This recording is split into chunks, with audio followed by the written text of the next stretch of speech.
This message comes from NPR sponsor Progressive, and it's Name Your Price tool. Say how much you want to pay for car insurance, and they'll show coverage options within your budget. Visit Progressive.com. Progressive Casualty Insurance Company and Affiliates. Price and coverage match limited by state law. Hello, hello. I'm Brittany Luce, and you're listening to It's Been a Minute from NPR, a show about what's going on in culture and why it doesn't happen by accident.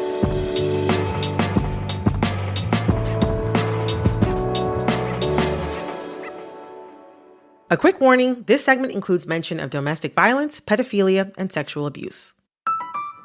This week, we're connecting the dots between 47 minutes of music, the meanest rap lines maybe ever, and a Pulitzer Prize winner. How are all these things connected? Well, we're going to find out with NPR's Sidney Madden and writer Tirhakah Love.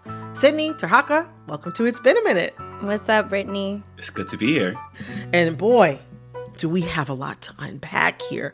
I barely even want to go here, just considering some of the subject matter, but someone has got to call out all these men involved for the mess they have made. I'm obviously talking about Drake and Kendrick Lamar, who have been going at each other for weeks, multiple at this point, on diss track after diss track. And this past week, things definitely escalated. I don't even know if escalated captures what went down. What word would each of you use to describe the back and forth between them and where we're at now? Oh, You're both like kind of grimacing like, Little disconcerting. yeah. the first word that comes to my mind, because of how much dirt has been unearthed right now, is really just like, ooh, uncomfortable, cringy. Yeah. I think those are both two very, very apt words to describe the moment that we're in right now with this beef. So to catch those of you up who may not be aware, between Drake and Kendrick Lamar, we're talking about 9 diss tracks, 47 minutes of music, basically a whole album's worth of content. I'll never get that time back. I mean, there are deep references, sly footnotes, and great punches next to extremely low blows. And a lot of outlets have done a track-by-track breakdown, and we're not here to do that today. We're here to talk about who the 2 biggest rappers have left in the wreckage, starting with women. Sidney, you and I both have been talking about how Kendrick and Drake are using women in pretty awful ways in these songs. Mm-hmm. What are they saying? Oh, they saying a whole lot. Misogynoir seems to be the running theme in upping the ante in a lot of rap beefs.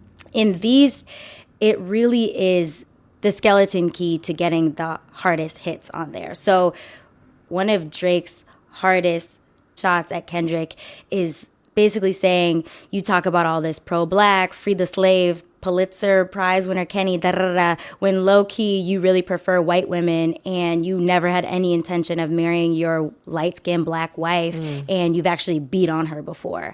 And then in a rebuttal, Kendrick has been coming at Drake repeatedly now by saying, not only are you a culture vulture and you treat black women disposably, you have a penchant for underage girls, as does other people in your crew.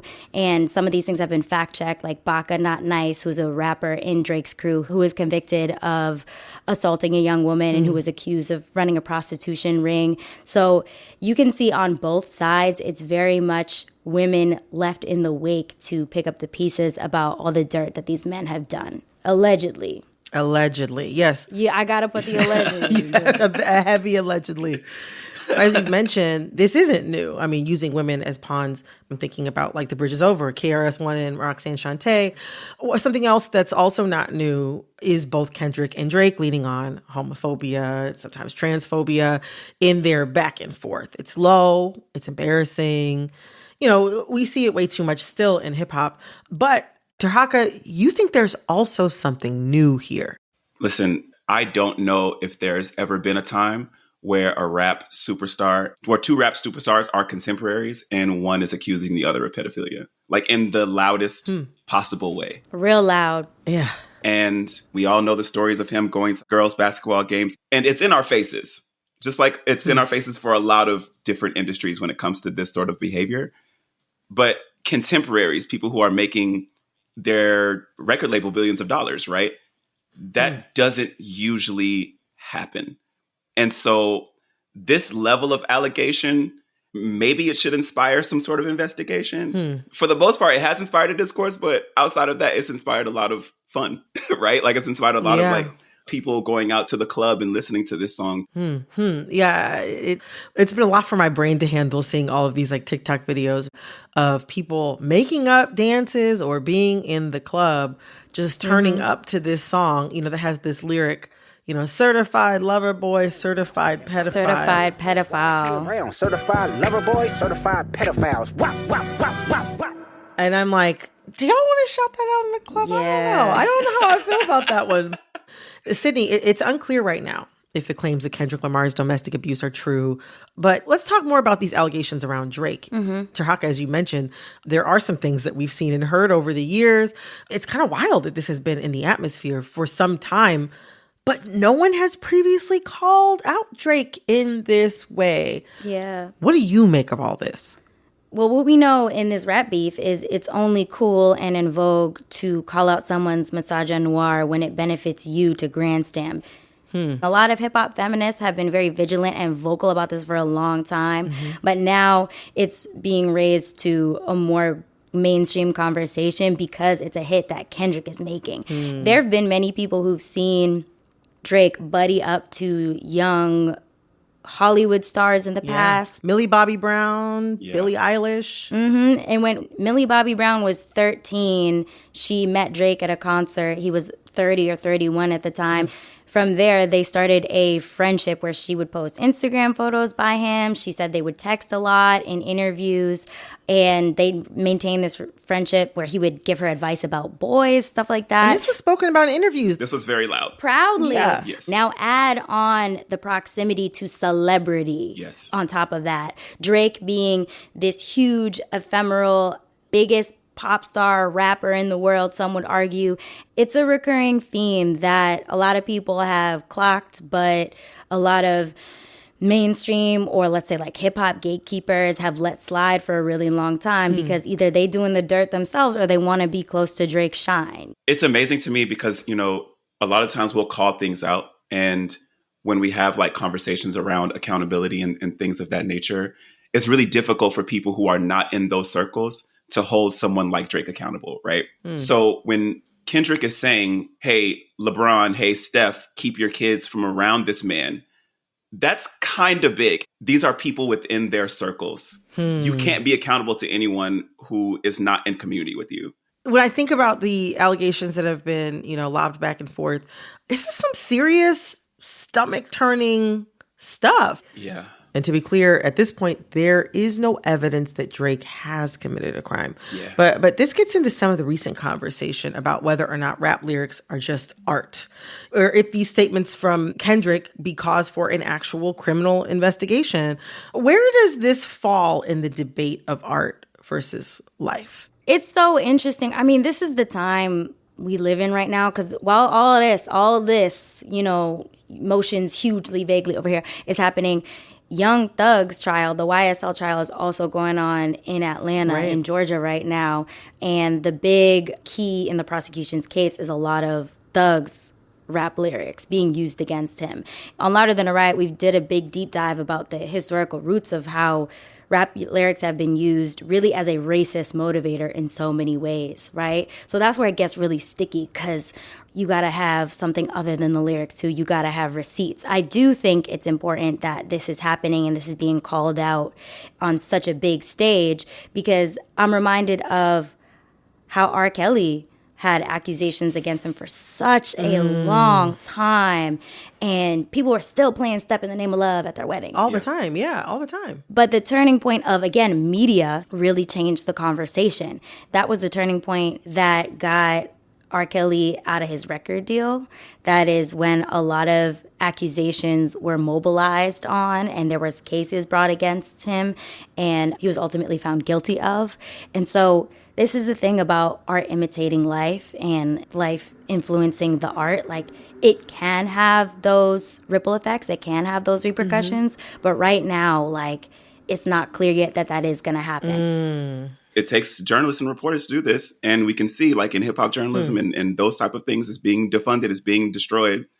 I do wonder who has the actual labor power to do that. It took, what's his name who did R. Kelly? What are you talking about? Jim DeRogatis? DeRogatis, yeah. The Chicago reporter. 15 years. Like he was going in for a long time. A long time.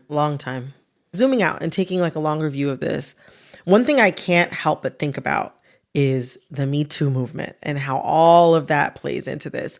For a long time, you know, myself and other journalists have wondered when hip hop and the music industry will have its own reckoning. Sidney, I know you're sighing because you've done years worth of reporting on this exact topic. Yeah. In the last 6 months, we've seen Diddy facing lawsuits by multiple people alleging sex trafficking, sexual abuse, and rape, which he has completely denied. But Diddy is from a past generation. Drake and Kendrick are today's figures. What do you all make of this as a potential opening of like a can of Me Too for a new generation or new generations of men, particularly in hip hop? The thing is, the pathway's been open. Like, we've been talking about this for so long. And thank you for shouting out the reporting we did on Louder in season 2 for it, because we really did just show how it's a running through line. And in that reporting, we spoke to Tirhakah Burke, who coined the term Me Too. Tirhakah is a big hip hop fan, actually, too. Right. And she made the observation that just crystallized why the Me Too movement has not been able to like penetrate hip hop in the same way. It's because hip hop has been fashioned as a liberatory space for Black people, specifically Black men. And if you think about society writ large, there's not that many places where Black people's voices, Black men's voices are prioritized and lifted up and championed. And the Black cis male agenda is the one that is always pushed to the forefront. Anyone who is not part of that group, it leaves them on the wayside. So I don't want to be pessimistic. I think this is a huge moment. This is a huge opportunity. But as a culture, the opportunities have been there and it's like slipped by before. Yeah. We will see. But Sidney, Tirhakah, I have learned so much here from talking to you both. Thank you both so much. I really appreciate it. Thank you. Thank you. And as a thank you to both of you, I would like to teach you something by playing a game with you all. Can you stick around for a tiny bit longer? Of course. Nah, I gotta go, Brittany. Oh, no. Yes, of course. All right, well, we'll be right back with a little game I like to call But Did You Know? Stick around.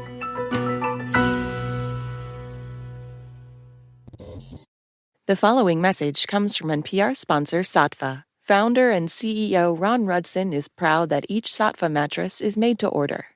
Your mattress has a birth date after you order it. Nothing sits in muggy warehouses. Nothing sits in muggy basements of stores. When you order it, you're getting your product made fresh for you, and people love that. To learn more, go to SAATVA.com/NPR. There are a lot of issues on voters' minds right now. 6 big ones could help decide the election: guns, reproductive rights, immigration, the economy, healthcare, and the wars overseas. On the Consider This podcast from NPR, we will unpack the debates on these issues and what's at stake. You can listen to NPR's Consider This wherever you get your podcasts. These days, news comes at you fast. But the truth? Getting there takes time. There's something that hasn't been disclosed yet. Embedded is a podcast that takes the time to look beyond the headlines. How did this happen? How did we get here? With original documentary storytelling. Listen to NPR's Embedded wherever you get your podcasts.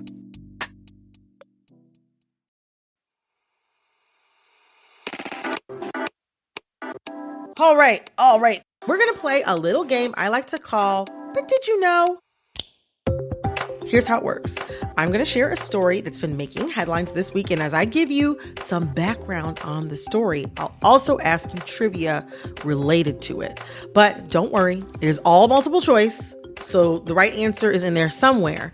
And the first one to blurt out the right answer gets a point. Person with the most points wins. Are y'all ready? What do we win? Bragging rights. That's the only prize. This is public media, Tirhakah. Tirhakah with a real question. I just want to know. This past week was the first Monday in May, which means the Met Gala. Anna Wintour's annual fashion expo featuring a red carpet. I think this year might have been green and white, but you know what I mean. With the who's who A-listers of the moment dressing up in the most attention-seeking fashion, all on a single theme. This year's theme was the Garden of Time, whatever that means. And I'll say, judging by some of the outfits I saw, I don't know if everybody understood the theme either. But we're going to run through each of our favorite looks from the night and play some trivia about each of them, okay? Let's do it. Yes. Let's do it. Let's do it. Okay. So, Sidney, you picked Zendaya as one of the best dressed of the night. Mm-hmm. She was also one of this year's hosts of the Met Gala, and she had not one, but 2 red carpet looks. And I have to say, I love them both as well. Obviously, Zendaya is having quite a moment, starring in 2 of the biggest movies so far this year, Dune 2 and Challengers. But before she was the it girl of the moment, she was just a 12-year-old backup dancer in a Sears commercial. Which of these other pop stars was Zendaya a backup dancer for? Was it A, Miley Cyrus, B, Selena Gomez, or C, Ariana Grande? Ariana? I'm going B, Selena Gomez. So, the answer is B, Selena Gomez. 1 point for Tirhakah. Let's go. Oh. Let's go. Selena starred in a 2009 kids clothing commercial for Sears called I'm Gonna Arrive, which I'm like, already the title is not motivating me. I'm like, are you arriving? Are you on your way? I'm gonna arrive. Which featured lyrics like, we got new t-shirts, our looks are gonna roll you, a style fire controls you. Sound like a diss track. Like, literally terrifying. Right. I was like, I don't know. I'm like, should she you. get in contact with Metro Boomin? I don't know. So Zendaya can be seen dancing in the background of that commercial. I have to find this. Yeah. Yeah, I need to see this commercial now. It's something. That's what I'll say. It's really something. All right. Our next Met Gala look comes from you, Tirhakah. You picked supermodel Anok Yai, who was dripping in diamonds in this skin-tight, bejeweled jumpsuit. It's gorgeous. It was gradient blue. If you haven't seen it, you need to Google it. And Google all of her Met Gala looks. Gorgeous. I mean, just perfect. Literally a perfect human being walking on the earth. Okay. Mm-hmm. So for those who don't know, Anok is a supermodel, a super duper model with a very special line on her resume. After Naomi Campbell, she is the first Black model to lead a runway for which of these fashion houses? Is it A, Balmain, B, Chanel, or C, Prada? Oh, I'm going to say Chanel. Sidney says Chanel. Tirhakah, what do you say? I'm trying to think who's the most racist. That's why I'm like, who would take the longest to do this, you know? I'm going to go Prada. Well, the answer is C, Prada. Wow. Yes. Let's go. You killing it. Fun fact, Anok was discovered at Howard University homecoming. Yes. When this guy took a photo of her that went viral. It's so random. Yeah. And that jump-started her modeling career. Jump-started her that is modeling such career. amazing Black history. I know. All right, but to recap the score. You don't got to recap the score, Brittany. No, let's run that back. Let's do it. Sidney, you are at 0 points for now. And Tirhakah, you're at 2 points. Okay. So without further ado, my choice for favorite look at the Met Gala goes to the R&B singer Tyla, who was so on theme for the Garden of Time by wearing a dress made of literal sand. Yes. The sands of time. She looked like she had descended from the beach, okay? I mean, she ate it. She did eat. She really did eat. Especially for her first Right. Met. And like, she was like, I am making an entrance. You gonna know my name. There was this moment where like, understandably, a dress made of sand is not exactly How you moving? easy to move around in. So she had to get lifted up. Hoisted each step. I was like, wow. As she was being lifted, it was like she was able to kind of like, almost like a ballerina, kind of keep her same posture. Give face. Exactly. Yep. I'm like, I would have curled in the fetal position if someone had picked me up. I would have been like, oh, carry me. But before she was my red carpet winner and an R&B singer, Tyla was a university student, just like many people out there, okay? What was Tyla studying before she dropped out to pursue music? Oh my gosh. Was it A, mining engineering, B, computer science, or C, oceanography? I'm going A. Tirhakah says A. What say you, Sidney? I'm going to say computer science. Oh my God. The answer is A, mining engineering. Let's go! Tirhakah, a sweep. I think this actually might be the first sweep that we've ever had playing this game. Oh my God. Let's talk about domination. Let's talk about winning. You better be careful, though. If you gloat just a little too much, Sidney will release a diss track. She will release a diss track. I got it ready. She will. Oh, you think you know pop culture? Let's play a game of Have You Ever. All right, that is it for today's edition of But Did You Know? Congratulations to Tirhakah on your win. And Sidney, girl, one day you will be back. I don't think And so. I have faith. You will be back. You will be back. I have faith. I have faith. Well, both of you, Sidney, Tirhakah, thank you so much for joining me today. It was so great to have you. This was really fun. Thank you. Thank you, Brittany. That was NPR's Sidney Madden and writer Tirhakah Love. I'm going to take a quick break, and when I get back, I'm celebrating Mother's Day by looking at how moms became America's social safety net and why that's bad for all of us. Ooh, I want to hear that. I want to hear it. We had to bring it for Mother's Day. Respect.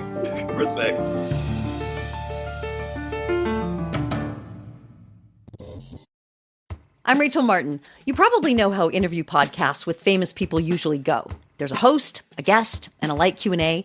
But on Wildcard, we have ripped up the typical script. It's a new podcast from NPR where I invite actors, artists, and comedians to play a game using a special deck of cards to talk about some of life's biggest questions. Listen to Wildcard wherever you get your podcasts, only from NPR.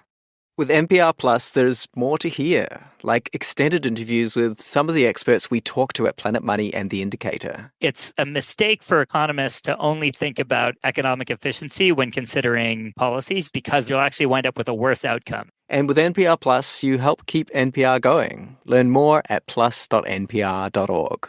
Moms know the ups and downs of life. It's what makes them great subjects for books. This is one of the things that fiction can do, right? It can give us a window into the battles that each person is waging or facing, but it doesn't mean that we condone her actions. This week on NPR's Book of the Day podcast, we are discussing books centering mothers. So call your mom, then tune into the Book of the Day podcast from NPR. The economy right now is bewildering, impenetrable, inconceivable. Not when you have the Indicator podcast in your ears. In under 10 minutes every day, we simplify the complicated news like... How does inflation drop? What the heck is a SPAC? Why are trendy little high-fiber sodas suddenly dominating store shelves? And more. Listen to The Indicator from Planet Money and NPR. My big question this week is, how does our culture push women into patching our social safety net? This weekend, many people will be celebrating Mother's Day. And for good reason. Lots of moms out there do the most. Thinking about my own mom. I mean, she was my Girl Scout troop leader. She made Halloween costumes by hand. It's hard for me to think of anything she didn't do for my sisters and me. But my next guest, Dr. Jessica Calarco, thinks that women and mothers are asked to do too much. She thinks our country has kind of replaced a safety net with women. I know, big statement. But what exactly does a safety net do? The point of a social safety net is essentially to help people manage risks. And so from that perspective, a sturdy social safety net would include policies that essentially help protect people from falling into poverty. These policies might be government-provided healthcare, childcare, elder care, things that are, for a lot of people, prohibitively expensive. We do have some of these programs, like Medicare, Social Security, and SNAP. But Dr. Calarco says with over 30 million Americans still living in poverty, they're nowhere near enough. In the US, we instead have what we might think of as a DIY society, where people are expected to manage risks on their own instead of relying on a government safety net to help support them. Dr. Calarco's new book, called Holding It Together, is about how, in lieu of a safety net, women are burdened most with managing those risks, and mothers most of all.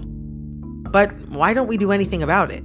Well, our culture has some deeply rooted beliefs and myths about women. Myths it's time to examine. So I sat down with Dr. Calarco to expose them and to hear about how things could work a little differently.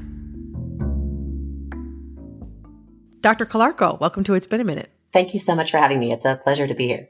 Oh, it's great to have you. So we're going to get into some myths today, but first we're going to spend some time laying out what you mean by safety net on a policy level. When you're talking about an ideal safety net in the United States, what does that look like? Yeah, so essentially a stronger social safety net would ensure that everyone in society can live with dignity from birth through natural death. And so one key step in that process involves protecting people from precarity. Things like raising the minimum wage, increasing worker protections, expanding welfare and food stamp programs, and making them less punitive.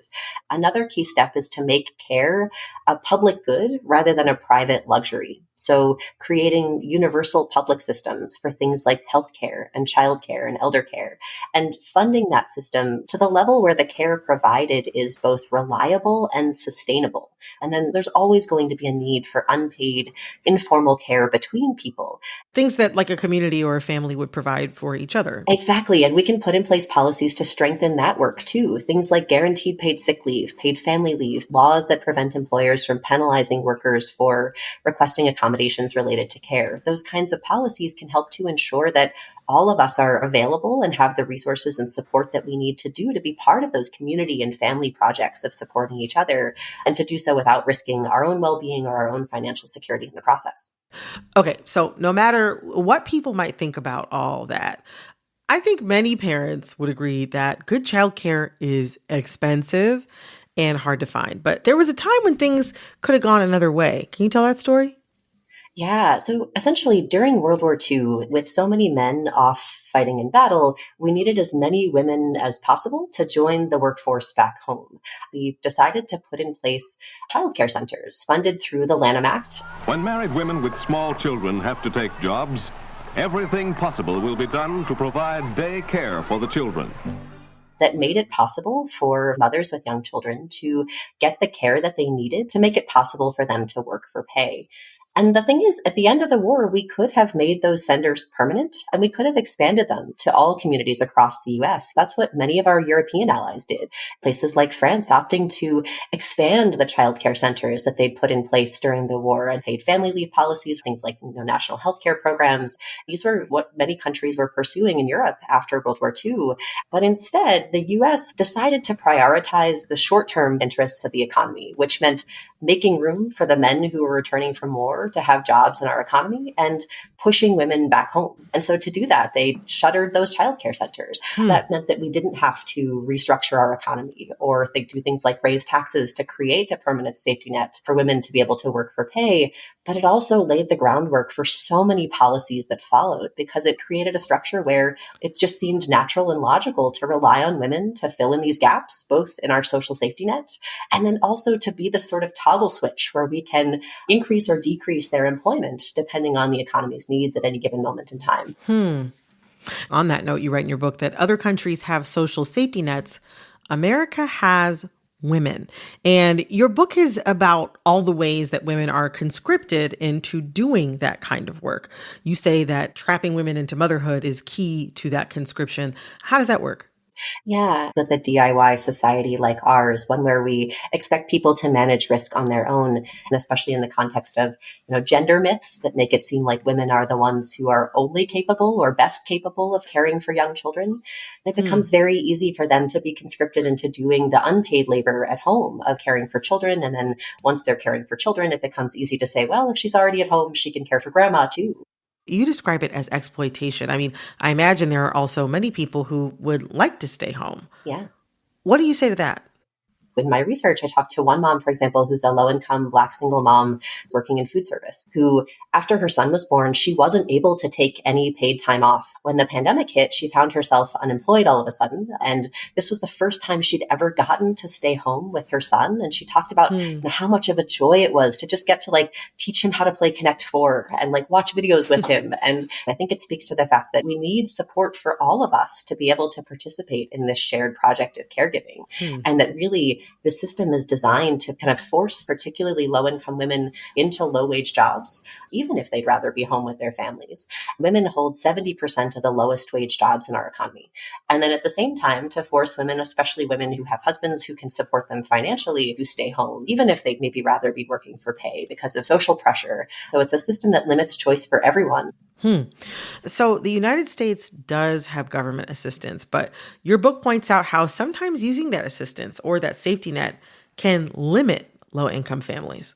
Yeah, so in the US, we do have a social safety net. It's just a threadbare one, and it's one that is wrapped in all sorts of punitive restrictions designed to force people to prove that they are deserving of support and also to punish people for needing that support. And so what that means in practice is that, things like our welfare program, for example, in Indiana, where I did a lot of my research, the maximum that a single mom of two could qualify for a month of cash benefits was about $288 a month. So that's not enough money to live on. And on top of that, they have mandatory work requirements so that even if you're relying on welfare, you're required to go out and find the first job that is available to you, even if it's low paying. And then for every dollar that you earn in income, your welfare benefits get reduced. I want to make a turn and really get into some of the cultural myths that you say reinforce ideas that we don't need a safety net. One of them is that if you just make good choices, you won't need public assistance or you won't be living in poverty, which is an idea that goes hand in hand with what you describe as the meritocracy myth, the idea that everyone who is rich, they deserve it, whereas poor people just aren't trying hard enough. According to Pew, more than 70% of American adults believe most people will succeed if they work hard, way more than a country like France, where the majority think hard work is no guarantee of success. How does that belief keep us from wanting to invest in a stronger safety net? Sure. So I think this idea of meritocracy, that if we just work hard enough, we will be able to get ahead despite the kinds of challenges that we face, it's really baked into the American ethos. But what research tells us is that just because someone has made those quote unquote good choices, which in our society, it's often things like, wait to have children until you get married and finish school and get a high paying job or major in, engineering. Even if people make those kinds of choices, it's not that those choices are what's necessarily guaranteeing people's success. It's that the people who are in the position to make those good choices are often people with privilege to spare. It's not that, hard work doesn't matter at all, but it's only one part of the equation. The problem, though, is that when we tell women, just make these good choices and everything will turn out fine, it leads us to feel like we're the problem, that there must be something wrong with us. Keeping that in mind, how does this meritocracy myth you describe square with America's history of racism and the state of our safety nets? Yeah, I think the myth of meritocracy plays a key role in maintaining racial divisions and racism in our society in terms of encouraging particularly working class and middle class white Americans to perceive themselves as morally superior to those people who they perceive as worse off than they are in terms of low income Black Americans. Buying into this myth of meritocracy allows people to feel like, oh, because I don't need that social safety net, I must be harder working. I must be a better person. You could imagine a world where people who fall just above the line for some of these programs, Medicaid, welfare, would instead say, hey, let's expand these programs. This would benefit my family too. And people from systematically marginalized groups who believe the myth of meritocracy, they actually have worse health outcomes. They have, worse cardiovascular health because they buy into these ideas, and it causes internal stress in the sense of seeing themselves as the problem and blaming themselves for not being willing to work hard enough or being able to achieve those successes compared to people who reject these myths. That dynamic that you're describing reminds me of another dynamic in your book that you describe in a similar fashion, and that is the Mars-Venus myth. In other words, the idea that women are naturally suited for care work and men are naturally suited for paid work out in the world. Why might that assumption be wrong? Yeah, and so research shows us that really biology is not destiny.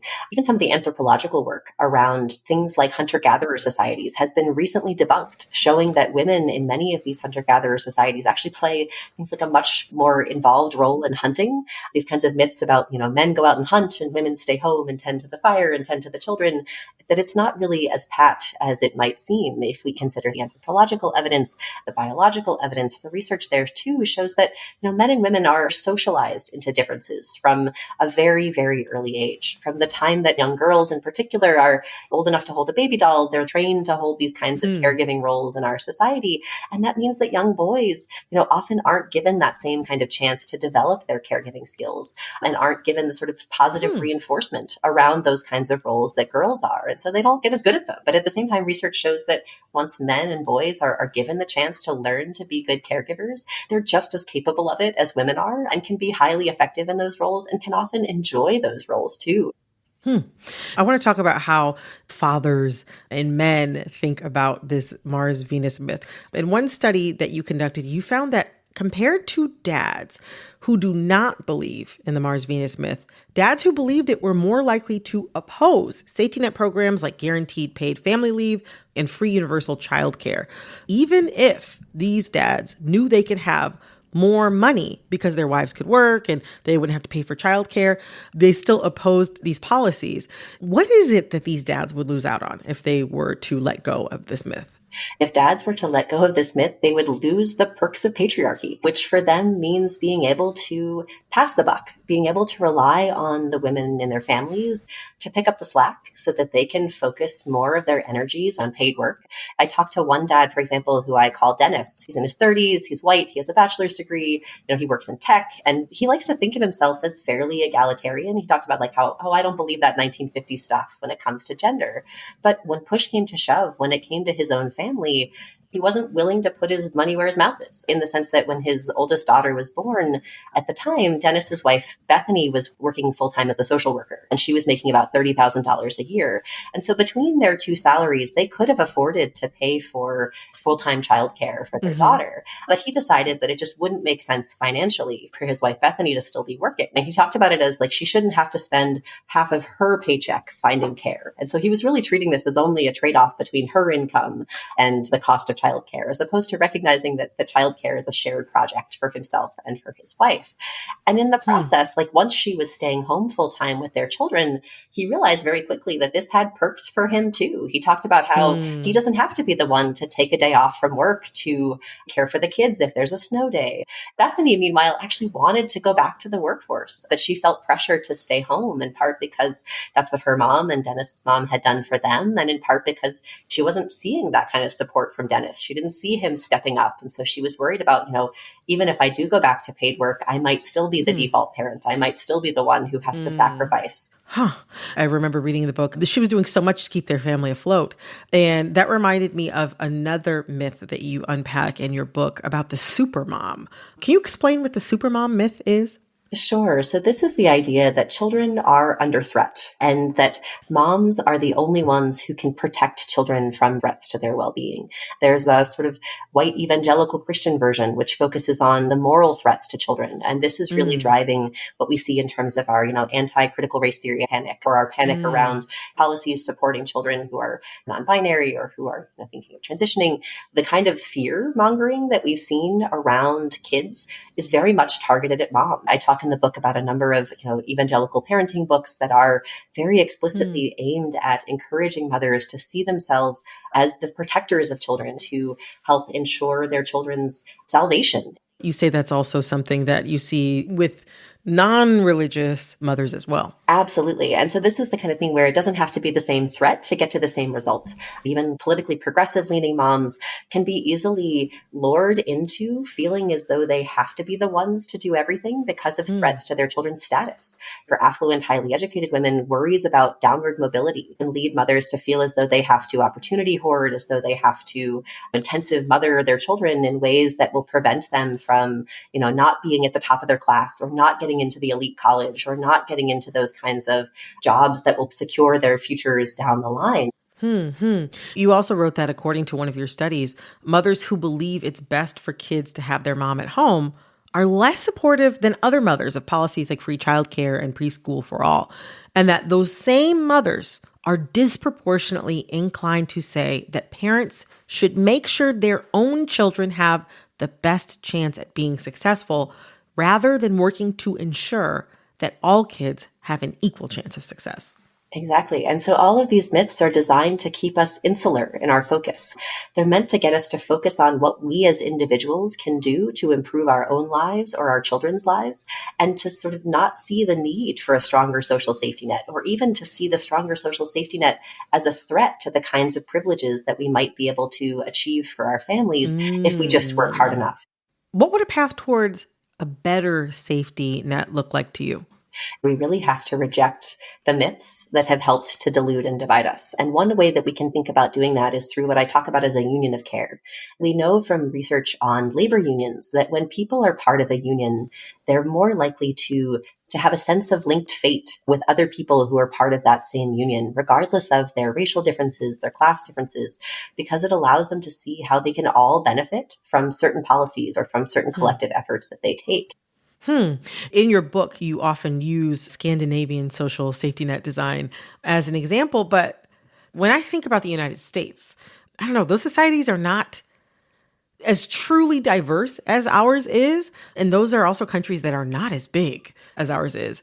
You know, given America's history with racism and given its size, I just feel like that kind of social structure would be much harder to build in the United States. What do you think about that? Yeah, I mean, I think that those are certainly valid concerns. I think one thing to keep in mind is that we've actually already done this, and we've shown that it can work here. We have large-scale social safety net programs like Medicare and Social Security, and we've proven that they can work effectively. Before Medicare and Social Security were put into place, poverty was a common problem among elderly Americans.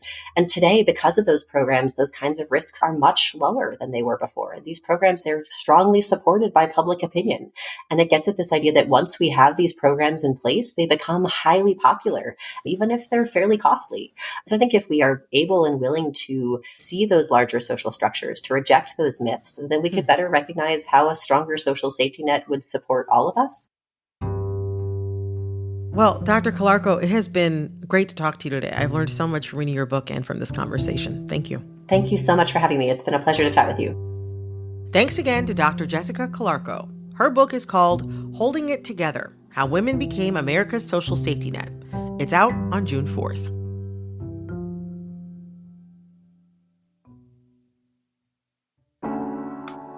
This episode of It's Been a Minute was produced by Barton Girdwood, Alexis Williams, Liam McBain, Corey Antonio Rose. This episode was edited by Jessica Placzek. Engineering support came from Tiffany Vera Castro. We had fact-checking help from Nicolette Kahn. Our executive producer is Verilyn Williams. Our VP of programming is Yolanda Sanguini. All right, that's all for this episode of It's Been a Minute from NPR. I'm Brittany Luce. Talk soon.